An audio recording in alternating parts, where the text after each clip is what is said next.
സഭയിൽ നിന്ന് അവരൊന്നും ഉയർത്തിയിട്ടില്ല. സഭയിൽ ഇന്ന് കണ്ടത് എന്താ? നിങ്ങൾ കണ്ടിട്ടുണ്ടോ? സഭയിൽ അവിടെ നിന്ന് പോറ്റിയെ കയറ്റിയത് ആരപ്പാന്ന് അവർ വിളിച്ചിരിക്കുന്നു. അപ്പൊ ഇപ്പുറത്ത് നിന്ന് ഞങ്ങളുടെ വോട്ടിന്ന് കോൺഗ്രസ് ആണ് അയ്യപ്പാന്ന് വിളിക്കുന്നു. അതാണ് വസ്തുത. അതേ ഉണ്ടായിട്ടുള്ളൂ. സഭയിൽ വേറെ സീറ്റിലിരുന്നാലല്ലേ അവർക്ക് ചോദ്യം ചോദിക്കാൻ പറ്റൂ, സീറ്റിലിരുന്നാലല്ലേ പ്രശ്നം ചർച്ച ചെയ്യാൻ പറ്റൂ. അവർ സീറ്റിലിരുന്നിട്ടില്ല. അവിടെ നിന്ന് ഉച്ചത്തിൽ വിളിച്ചപ്പോൾ ഇനി ഞാൻ ഈ സഭയിൽ കുറെ കാലമായി ആദ്യമായിട്ടാണ് ഇത്ര ഭംഗിയായി പ്രതിപക്ഷത്തിന്റെ ചോദ്യത്തിന് ഭംഗിയായി ഭരണപക്ഷത്ത് നിന്ന് മറുപടി മുദ്രാവാക്യത്തിലൂടെ പറയുന്നത്. പ്രതിപക്ഷം വളരെ നിരുത്തരവാദപരമായിട്ടുള്ളൊരു സമീപനമാണ് സ്വീകരിക്കുന്നത്. ഇന്നെന്തിനാണ് അവർ സഭ സ്തംഭിപ്പിച്ചത്? യഥാർത്ഥത്തിൽ 10-17 അടിയന്തര പ്രമേയങ്ങൾ അവതരിപ്പിച്ച് അതിന് അനുമതി കൊടുത്ത് ചർച്ചയ്ക്ക് അനുമതി കൊടുത്തിട്ടുള്ള ഗവൺമെൻറ്റാണ് ഈ ഗവൺമെൻറ്. ഞങ്ങൾ പ്രശ്നങ്ങളിൽ നിന്ന് ഒളിച്ചോടാറില്ല. ഈ നാട്ടിലെ ജനങ്ങളെ ബാധിക്കുന്ന പ്രശ്നങ്ങൾ നിയമസഭയിൽ ചർച്ചയ്ക്ക് വന്നാൽ അത് ചർച്ചയിലൂടെ ജനങ്ങളെ അതിനെന്താണ് പരിഹാരം എന്ന് അറിയിക്കാൻ ആഗ്രഹിക്കുന്ന തികച്ചും ജനാധിപത്യപരമായി കാര്യങ്ങൾ കൈകാര്യം ചെയ്യുന്ന ഗവൺമെൻറ്റാണിത്. കാരണം ഞങ്ങളുടെ ഭാഗത്ത് ന്യായമുണ്ട്. അതുകൊണ്ടാണ് അവതരിപ്പിക്കപ്പെട്ട ഓരോ അടിയന്തര പ്രമേയവും കൂലങ്കഷമായ ചർച്ചയ്ക്ക് വിധേയമാക്കി എന്താണ് വസ്തുത എന്ന് ജനങ്ങളെ അറിയിക്കാൻ ഞങ്ങൾ താല്പര്യപ്പെട്ടത്. ഇന്ന് ഒരു അടിയന്തര പ്രമേയം കൊണ്ടുവരായിരുന്നല്ലോ. ശബരിമലയിലെ സ്വർണ്ണക്കൊള്ളയുടെ യഥാർത്ഥ പ്രശ്നം എന്താണെന്ന് കേരള നിയമസഭക്കകത്ത് ചർച്ച ചെയ്യാമായിരുന്നല്ലോ. അടിയന്തര പ്രമേയം കൊണ്ടുവന്നത് ഗവൺമെൻറ് അനുവദിക്കും ചർച്ചയ്ക്കെന്ന് അവർക്കറിയാം. അതുകൊണ്ട് അവർ പിൻവാങ്ങി. അടിയന്തര പ്രമേയം പോലും അവതരിപ്പിക്കാതെ സഭ സ്തംഭിപ്പിക്കാൻ ശ്രമിച്ചു. ശബരിമലയിലെ കാര്യങ്ങളെല്ലാം എല്ലാവർക്കും അറിയാം. പാരടികൾ പലതും ഇറങ്ങുന്നുണ്ട്. പോറ്റിയെ അറസ്റ്റ് ചെയ്തത് ഇടതുപക്ഷ ജനാധിപത്യ മുന്നണിയാണ്. പോറ്റിയെ കയറ്റിയത് ആരപ്പാന്ന് ചോദിക്കുകയാണ്. പോറ്റിയെ ശബരിമലയിൽ കയറ്റിയത് LDF ആണോ? അല്ലല്ലോ. സ്വർണം കട്ടയാളും സ്വർണം വാങ്ങിയ ആളും കോൺഗ്രസിന്റെ സമുന്നതരായ നേതാക്കൾക്കൊപ്പം നിൽക്കുന്ന പടം വന്നിട്ടും ചിത്രം വന്നിട്ടും നമ്പർ 10 ജൻപതിൽ സാധാരണക്കാർക്ക് പ്രവേശനമില്ലാത്ത ഒരിടത്ത് ഒരു അപ്പോയിൻമെന്റ് കിട്ടണമെങ്കിൽ എത്രയോ മാസങ്ങളോ വർഷമോ കാത്തു നിൽക്കേണ്ടുന്ന ഒരിടത്ത് പോറ്റിയും സ്വർണം വാങ്ങിയ ആളും ഒരുമിച്ച് അവിടെ സന്ദർശിക്കാൻ അവസരം കിട്ടി എന്നതും ശ്രദ്ധിക്കേണ്ട വിഷയമല്ലേ? ഇതെല്ലാം ചർച്ചയ്ക്ക് വിധേയമാകുമെന്ന് UDFന് നന്നായിട്ട് അറിയാം. ഞങ്ങൾക്ക് ശബരിമലയുടെ കാര്യത്തിലായാലും വേണ്ടില്ല, മറ്റേത് വിഷയത്തിലായാലും ഒന്നും ഒളിച്ചു വെക്കാനില്ല. നിയമസഭയിൽ ചർച്ചയ്ക്ക് വരട്ടെ. അവിടെ ഒരു തരി സ്വർണം അയ്യപ്പൻ്റെത് നഷ്ടപ്പെട്ടിട്ടുണ്ടെങ്കിൽ അത് കണ്ടെത്തുമെന്നാണ് ഇടതുപക്ഷ ജനാധിപത്യ മുന്നണി പറഞ്ഞത്. ഞങ്ങളെല്ലാവരും അതിനുവേണ്ടി നിൽക്കുകയാണ്. ആരാണ് ഏത് ഒരു ഈശ്വര സങ്കല്പ സ്ഥാനത്തും ഏത് ക്ഷേത്രത്തിലേക്ക് വരുന്ന ഭക്തജനങ്ങളുടെ സമ്പത്ത്, സ്വത്ത്, പണം, സ്വർണം അതൊന്നും മോഷ്ടിച്ചു കൊണ്ടുപോകാനുള്ളതല്ല. അത് സംരക്ഷിക്കുന്നതിനാണ് ഗവൺമെൻറ്. അതുകൊണ്ട് തന്നെ ഈ ഗവൺമെൻറ് കോടതി നിർദ്ദേശപ്രകാരമുള്ള അന്വേഷണം അംഗീകരിക്കുകയും ആ അന്വേഷണത്തിൻ്റെ അടിസ്ഥാനത്തിൽ അവിടെ ആരൊക്കെ ഇതിനകത്ത് ഇൻവോൾവ് ആണോ അവരൊക്കെ ശിക്ഷിക്കപ്പെടണമെന്നാണ് കരുതിയത്. പക്ഷെ ഓർമ്മിക്കുക, പോറ്റിയെ കയറ്റിയത് ഇടതുപക്ഷമല്ല, പോറ്റിയെ ജയിലിൽ കയറ്റിയത് ഇടതുപക്ഷമാണ്. അത് മറച്ചു വെച്ചുകൊണ്ട് ഇടതുപക്ഷത്തെ ഈ ശബരിമല പ്രശ്നം വെച്ച് ജനങ്ങളുടെ ഇടയിൽ തെറ്റിദ്ധാരണ ഉണ്ടാക്കാൻ ശ്രമിച്ചാൽ അത് വിലപ്പോവില്ല. അത് ചർച്ചയ്ക്ക് വന്നാൽ UDFന് പരാജയമായിരിക്കും ഉണ്ടാവുക. അതുകൊണ്ടാണ് UDF അത് ചർച്ചക്കെടുക്കാത്തത്. 10 വർഷക്കാലം ഞങ്ങൾ നടത്തിയ വികസന ക്ഷേമ പ്രവർത്തനങ്ങളുടെ വേലിയേറ്റത്തിൽ പ്രതിപക്ഷത്തിന് നിലതെറ്റുകയാണ്. ജനങ്ങളുടെ മുമ്പ് അവർക്ക് പറയാനൊന്നുമില്ല. നോക്കൂ, ഇന്നത്തെ അസംബ്ലിയിൽ എന്തൊക്കെ ചർച്ചയ്ക്ക് വിധേയമാക്കണം. ഇന്നലെ ഗവർണറുടെ പ്രസംഗത്തിൽ 2 ഖണ്ഡിക ഒഴിവാക്കി. എന്തിനാണ് ഒഴിവാക്കിയത്? ഒന്ന് കൂട്ടിച്ചേർത്തു. 2 ഖണ്ഡിക ഒഴിവാക്കി, ഒന്ന് കൂട്ടിച്ചേർത്തു. എന്താ ഒഴിവാക്കിയ ഭാഗം? കേന്ദ്ര ഗവൺമെൻറ് ഫെഡറൽ ജനാധിപത്യത്തെ ലംഘിച്ചുകൊണ്ട് നമുക്ക് തരാനുള്ള ടാക്സ് ഷെയർ തരുന്നില്ല. നമുക്കിവിടെ ക്ഷേമ പെൻഷൻ കൊടുക്കാനും വികസന പ്രവർത്തനങ്ങൾ നടത്താനും പണം ലഭ്യമാക്കാൻ കേന്ദ്ര ഗവൺമെൻറ് തയ്യാറാവുന്നില്ല. നമുക്ക് അർഹതപ്പെട്ട നമ്മുടെ ടാക്സ് ഷെയറാണ്, നമ്മുടെ പദ്ധതി വിഹിതമാണ്, അത് തരുന്നില്ല എന്ന് ഒരു നയപ്രഖ്യാപനത്തിൽ പറയേണ്ടതില്ലേ? ഞങ്ങൾ എവിടെയാണത് പറയുക? കേരള ഗവൺമെൻറ്റിൻ്റെ നയം പ്രഖ്യാപിക്കുമ്പോഴല്ലേ ഞങ്ങൾ പറയുക.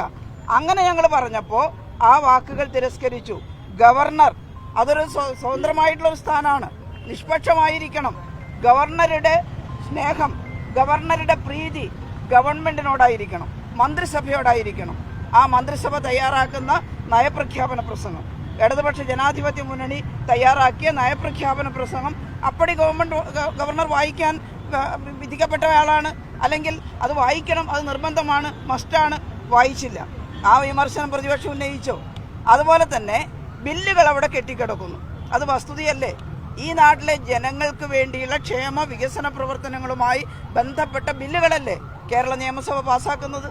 ആ ബില്ലുകൾ കെട്ടിക്കിടക്കുന്നു. അത് ഗവർണർ വായിച്ചില്ല. അതിൽ പ്രതിഷേധമുണ്ടോ? പ്രതിപക്ഷത്തിന് ബില്ല് കെട്ടിക്കിടന്നാലെന്ത്, ക്ഷേമ പ്രവർത്തനങ്ങൾ മുടങ്ങിയാലെന്ത്?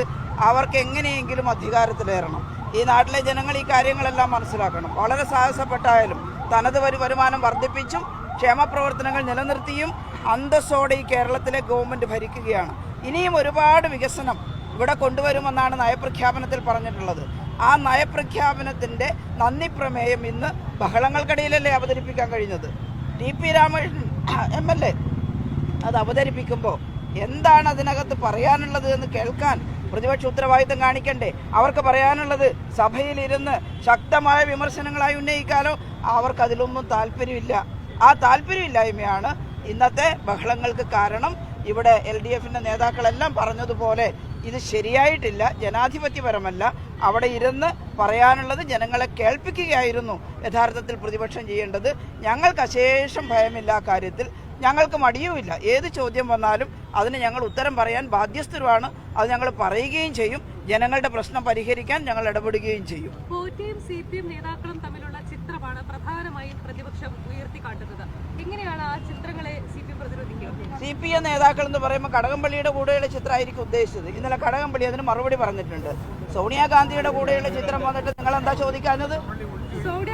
സോണിയാഗാന്ധിയുടെ കൂടെ പോറ്റി നിൽക്കുക മാത്രമല്ല, സോണിയാഗാന്ധിയുടെ കയ്യിൽ എന്താ ബ്രേസ്ലെറ്റ് കെട്ടിക്കൊടുത്തു. നിങ്ങൾ എന്താ ചോദിക്കാത്തത്? സോണിയാഗാന്ധിയുമായിട്ടുള്ള ചിത്രത്തെ സംബന്ധിച്ച് ഇന്ന് കടകംപള്ളി സുരേന്ദ്രനോട് ചോദിച്ചപ്പോൾ അദ്ദേഹം പറഞ്ഞത് അത്തരത്തിലുള്ള ചിത്രം സ്വാഭാവികമായിരിക്കുമെന്നാണ് അദ്ദേഹം പറഞ്ഞത്. അതേ നിലപാട് തന്നെയാണോ CPM ഉള്ളത്? മറ്റേ സ്വാഭാവികമായിരിക്കുന്ന നിലപാടാണോ നിങ്ങൾക്കുള്ളത്? ആണോ? നേരത്തെ ആദ്യം ചോദിച്ചത് സ്വാഭാവികമായിരിക്കും എന്ന നിലപാടാണെങ്കിൽ നിങ്ങൾ ചോദിക്കേണ്ടതല്ലോ. ഒരെണ്ണം സ്വാഭാവികോ ഒരെണ്ണം അസ്വാഭാവികമാവുന്നത് എങ്ങനെയാണ്? ആ ചോദ്യം എന്താ ചോദിക്കാത്തത്? സഭയിൽ ഇന്ന് അവരൊന്നും ഉയർത്തിയിട്ടില്ല. സഭയിൽ ഇന്ന് കണ്ടത് എന്താ? നിങ്ങൾ കണ്ടിട്ടുണ്ടോ സഭയിൽ? അവിടെ നിന്ന് പോറ്റിയെ കയറ്റിയത് ആരപ്പാന്ന് അവർ വിളിച്ചിരിക്കുന്നു. അപ്പൊ ഇപ്പുറത്ത് നിന്ന് ഞങ്ങളുടെ വോട്ടിന്ന് കോൺഗ്രസ് ആണ് അയ്യപ്പാന്ന് വിളിക്കുന്നു. അതാണ് വസ്തുത. അതേ ഉണ്ടായിട്ടുള്ളൂ സഭയിൽ. വേറെ സീറ്റിലിരുന്നാലല്ലേ അവർക്ക് ചോദ്യം ചോദിക്കാൻ പറ്റൂ, സീറ്റിലിരുന്നാലല്ലേ പ്രശ്നം ചർച്ച ചെയ്യാൻ പറ്റൂ. അവർ സീറ്റിലിരുന്നിട്ടില്ല. അവിടെ നിന്ന് ഉച്ചത്തിൽ വിളിച്ചപ്പോൾ ഇനി ഞാൻ ഈ സഭയിൽ കുറെ കാലമായി ആദ്യമായിട്ടാണ് ഇത്ര ഭംഗിയായി പ്രതിപക്ഷത്തിന്റെ ചോദ്യത്തിന് ഭംഗിയായി ഭരണപക്ഷത്ത് നിന്ന് മറുപടി മുദ്രാവാക്യത്തിലൂടെ പറയുന്നത് കണ്ടിട്ടുള്ളത്. ഞാൻ തിരിച്ചാണ് ചോദിക്കുന്നത്. പിന്നെന്തിനാണ് നിങ്ങളുടെ നേതാക്കന്മാരുടെ കൂടെ നിൽക്കുന്ന ചിത്രം കണ്ടു എന്ന് പറയുന്നത്? ഇത് ചിത്രമൊന്നും അല്ല വിഷയം. ആരാണ് സ്വർണം മോഷ്ടിച്ചത് എന്ന് അന്വേഷണത്തിലൂടെ മനസ്സിലാവും. ഞങ്ങളല്ലല്ലോ ഈ കാര്യം ഉന്നയിച്ചത്. സോണിയാഗാന്ധിയുടെ അടുത്ത് കയറി കടകംപള്ളിയുടെ അടുത്ത് പോകാൻ ഒരു തടസ്സമില്ല. സോണിയാഗാന്ധിയുടെ അടുത്ത് പോകാൻ നല്ല തടസ്സമുണ്ട്. ഇസറ്റിൽ അപ്പുറമുള്ള കാറ്റഗറി പ്രൊട്ടക്ഷനുള്ള നേതാവാണ്. അവിടെ ഒരു അപ്പോയിന്റ്മെന്റ് ഇയാൾക്ക് കിട്ടുമോ? പോയാൽ കിട്ടില്ല. ഏഷ്യാനെറ്റിന് വേണ്ടി അവിടെ പോയാൽ ഒരു അപ്പോയിന്റ്മെന്റ് സോണിയാഗാന്ധിയുടെ കിട്ടുമെന്ന് എനിക്ക് തോന്നുന്നില്ല. നിങ്ങൾക്ക് വലിയ സ്വാധീനമുണ്ടെങ്കിൽ തരപ്പെടുത്തിയെടുക്കാൻ സാധിക്കും. കേട്ടില്ലേ? പക്ഷേ ആ അപ്പോയിന്റ്മെന്റ് 3 തവണ തരപ്പെടുത്തി. എന്നിട്ട് സന്ദർശിക്കുകയും ചെയ്തു. സന്ദർശിക്കുക മാത്രമല്ല, സമ്മാനം കൊടുത്തു. ഞങ്ങൾ അതിനൊന്നും എതിരല്ല, സമ്മാനമൊന്നും കൊടുക്കുന്നതിന്. പക്ഷേ ഈ പ്രശ്നം ഇത്ര രൂക്ഷമായ ചർച്ചയ്ക്ക് വന്നപ്പോൾ അതൊക്കെ ഒരു വിഷയമാവുമല്ലേ? അതുകൊണ്ടാണ് പറഞ്ഞത് നിങ്ങൾ ഒന്ന് മറച്ചു വെച്ച് ഒന്ന് ചോദിക്കുന്നത് ശരിയല്ല.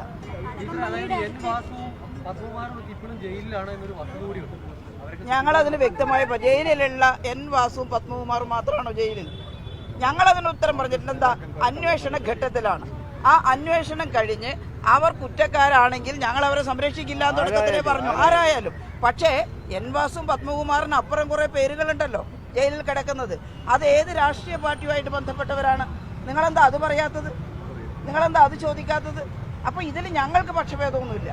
ഞങ്ങൾ പറഞ്ഞത് കോടതിയുടെ അന്വേഷണം ഞങ്ങൾ അംഗീകരിക്കുന്നു. ആ അന്വേഷണം തൃപ്തികരമായി നടക്കും. അത് നടന്നു കഴിഞ്ഞ് ആരാണോ കുറ്റക്കാർ അവർ ശിക്ഷിക്കപ്പെടും. പക്ഷെ ഞങ്ങൾ പറയുന്നു ഈ പോറ്റിയെ കയറ്റിയത് ഞങ്ങളല്ല. കേട്ടില്ലേ? അപ്പോൾ അന്വേഷണം നടത്തി ആരാണ് കുറ്റക്കാരെന്ന് കണ്ടെത്തിയാൽ ശിക്ഷിക്കട്ടെ. ഞങ്ങൾക്കതിൽ യാതൊരു അഭിപ്രായ വ്യത്യാസവും ഇല്ല. നമുക്ക് അന്വേഷണ ഘട്ടത്തിൽ ഞങ്ങൾ ആരും അതിനെപ്പറ്റി ഒന്നും പറയുന്നില്ല.